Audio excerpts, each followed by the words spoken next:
കൂട്ടുകാരെ, നമ്മൾ മുതിര തോരൻ വയ്ക്കുകയും കറി വയ്ക്കുകയും ഒക്കെയാണ് ചെയ്യാറുള്ളത് അല്ലേ. എങ്കിൽ ഇതും ഒന്ന് ട്രൈ ചെയ്ത് നോക്ക് കേട്ടോ. 1-2 ആഴ്ച നമ്മൾക്ക് ഇത് ഉപയോഗിക്കുകയും ചെയ്യാം. മാത്രമല്ല ഇഡ്ലിക്കും ദോശയ്ക്കും ചോറിനും ഒക്കെ പറ്റിയ ഒരു കറിയാണിത്. അപ്പോൾ ഞാൻ കുറച്ച് വറ്റൽമുളക് എടുത്തിട്ടുണ്ട്. നിങ്ങളുടെ എരിവിനനുസരിച്ചിട്ട് എടുക്കണം. ഞാൻ ഒരു 6-7 വറ്റൽമുളക് എടുത്തിട്ടുണ്ട് കേട്ടോ. അതിലേക്ക് വെളിച്ചെണ്ണയാണ് ഒഴിച്ചു കൊടുക്കുന്നത്. കുറച്ച് ഒരു ടീസ്പൂൺ വെളിച്ചെണ്ണ ഒഴിച്ചു കൊടുത്താൽ മതി. ഇതൊന്ന് വറുത്തെടുക്കാൻ വേണ്ടിയിട്ടാണ്. അപ്പോൾ നമ്മൾക്കിത് ലോ ഫ്ലെയിമിൽ വെച്ചിട്ട് വറുത്തെടുക്കാം. ഹൈ ഫ്ലെയിമിൽ വെച്ചാൽ പെട്ടെന്ന് കരിഞ്ഞു പോകും. ഇതൊന്ന് ലോ ഫ്ലെയിമിലിട്ടിട്ട് വറുത്തെടുക്കണം. വെയിറ്റൊക്കെ കുറയ്ക്കാൻ ആഗ്രഹിക്കുന്നവർക്ക് മുതിര നല്ലതാണ് കേട്ടോ. അതേപോലെ തന്നെ വയറിൽ അസുഖങ്ങളൊക്കെ ഉള്ളവർ, ലൂസ് മോഷൻ അതുപോലെയുള്ള സമയങ്ങളിലൊക്കെ മുതിര സൂപ്പാക്കി കുടിക്കുന്നത്, വെറുതെ ഒന്ന് നല്ല പോലെ വേവിച്ചെടുത്ത് അതിൽ കുറച്ച് ഇഞ്ചിയും വെളുത്തുള്ളിയൊക്കെ ഇട്ട് കറിവേപ്പിലയും ചേർത്തിട്ട് നല്ലപോലെ ഒന്ന് സൂപ്പാക്കി കുടിക്കുന്നതൊക്കെ വളരെ നല്ലതാണ്. മുളക് വറുത്ത് വെച്ചതിന് ശേഷം അതിലേക്ക് നമ്മൾക്ക് കുറച്ച് ചെറിയ ഉള്ളിയും ഒരു 10-15 ചെറിയ ഉള്ളിയും പിന്നെ ഒരു 5-8 വെളുത്തുള്ളിയും ഒരു കഷ്ണം ഇഞ്ചിയും കുറച്ച് കറിവേപ്പിലയും ചേർത്ത് അതും ഒന്ന് വറുത്തെടുക്കണം.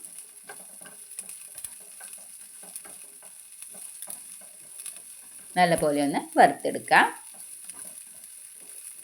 പണ്ട് കാലങ്ങളിൽ നമ്മുടെ കുട്ടിക്കാലത്തൊക്കെ വൈകിട്ട് 4 മണിക്ക് സ്കൂളൊക്കെ വിട്ട് വരുന്ന സമയങ്ങളിലൊക്കെ അമ്മ മുതിരയൊക്കെ പുഴുങ്ങിയിട്ട് ഉണ്ടാക്കി തരാറുണ്ട്. ചായയുടെ കൂടെ അതിൻ്റെ കൂടെ കുറച്ച് തേങ്ങയൊക്കെ ചിരവി ചേർത്ത് കുറച്ച് വെളിച്ചെണ്ണയൊക്കെ നനച്ച് നല്ല ടേസ്റ്റായിരുന്നു. അന്ന് ടേസ്റ്റാണ് നമ്മൾ നോക്കാറ്, അതിൻ്റെ ഗുണങ്ങളൊന്നും നമുക്കറിയില്ലായിരുന്നു. പക്ഷേ ഇപ്പോൾ ഇന്നത്തെ കാലത്ത് മുതിരയുടെ ഗുണങ്ങളൊക്കെ വളരെ വലുതാണെന്ന് അറിയുമ്പോഴേ നമുക്ക് ഇത് വീണ്ടും വീണ്ടും പലതരത്തിലുള്ള വിഭവങ്ങൾ ഉണ്ടാക്കി കഴിക്കാൻ തോന്നും. അപ്പോൾ ഇതിലേക്ക് കുറച്ച് പുളി കൂടെ ചേർത്ത് കൊടുക്കണ്ടേ. ഇത്രയും ആയാൽ മതി. നമ്മൾക്കിതൊരു പാത്രത്തിലേക്ക് മാറ്റാം. ഇനി ഈ പാത്രത്തിൽ തന്നെ നമ്മൾക്ക് മുതിര ചേർത്ത് കൊടുക്കണം. 1 ഗ്ലാസ് മുതിരയാണ് ഞാൻ എടുത്തിട്ടുള്ളത്. നല്ലപോലെ കഴുകി വൃത്തിയാക്കി നല്ലപോലെ തുണി വെച്ചിട്ട് തുടച്ചെടുത്തതാണ്. നമുക്ക് പെട്ടെന്ന് ഉണ്ടാക്കണമെങ്കിൽ തുണി വെച്ചിട്ട് തുടച്ചെടുക്കാം. ഇല്ലെങ്കിൽ അടുപ്പിൻ്റെ അവിടെയൊക്കെ വെച്ച്, വിറകടുപ്പൊക്കെ ഉണ്ടെങ്കിൽ അവിടെയൊക്കെ വെച്ചിട്ട് നമുക്ക് പെട്ടെന്ന് ഉണക്കിയെടുക്കാൻ പറ്റും. ലോ ഫ്ലെയിമിൽ വെച്ചിട്ട് തന്നെ നമുക്കിതൊന്ന് വറുത്തെടുക്കാം. ഇത് നല്ലപോലെ മൂത്ത് വരുമ്പോൾ ഇത് പൊട്ടി വരും. അപ്പോൾ എല്ലാം നല്ലപോലെ മൂത്ത് പൊട്ടി വന്നതിന് ശേഷം മാത്രമേ നമ്മളിത് ഇറക്കി വയ്ക്കാൻ പാടുള്ളൂ. അതുകൊണ്ട് കുറച്ച് സമയം എടുക്കും, ഒരു 5-10 മിനിറ്റിൻ്റെ അവിടെ അത്രയും സമയം നമ്മൾക്ക് ഇത് എടുക്കും, ഇതൊന്ന് വറുത്തെടുക്കാൻ വേണ്ടിയിട്ട്. ഹൈ ഫ്ലെയിമിൽ വെച്ചിട്ടാണ് വറുത്തെടുക്കുന്നതെങ്കിൽ പെട്ടെന്ന് അത് മുരിഞ്ഞ് വരും. എല്ലാ ഭാഗവും മുരിഞ്ഞ് വരില്ല. നമ്മൾക്കിവിടെ പാകത്തിനനുസരിച്ച് ആയി കിട്ടില്ല. ചിലത് മാത്രമേ നമുക്ക് വെന്ത് കിട്ടുള്ളൂ. അപ്പം നമ്മളിത് ഉണ്ടാക്കി വയ്ക്കുമ്പോൾ ഇതിന് ഒരു പച്ചച്ചൊവ ഉണ്ടാവും. അതുകൊണ്ട് ലോ ഫ്ലെയിമിൽ വെച്ചിട്ട് തന്നെ ഇതൊന്ന് വറുത്തെടുക്കാം. അപ്പം ഞാനെല്ലാം വറുത്തെടുത്തിട്ടുണ്ട്. ഇനി ചൂടാറിയതിന് ശേഷം നമ്മൾക്കിതൊന്ന് പൊടിച്ചെടുക്കണം. ഒരു മിക്സിയുടെ ജാറിലേക്ക് നമ്മൾക്ക് ഈ മുതിര ഇട്ട് കൊടുക്കാം.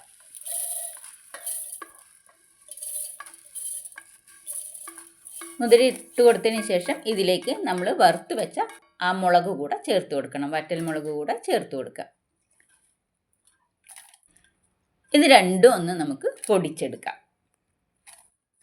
ഇത് കുറേ നാൾ കേടാവാതിരിക്കുകയും ചെയ്യും. നമ്മൾക്ക് പുറത്തൊക്കെ പോകുന്നവർക്ക് കൊടുത്തുവിടാൻ പറ്റിയ ഒന്നാണ്. ഹോസ്റ്റലിലൊക്കെ താമസിക്കുന്നവർക്കൊക്കെ കൊടുത്തുവിടാൻ പറ്റും. മാത്രമല്ല ഇഡ്ലിക്കും ദോശയ്ക്കും ചോറിനും ഒക്കെ പറ്റിയ ഒന്നാണ്.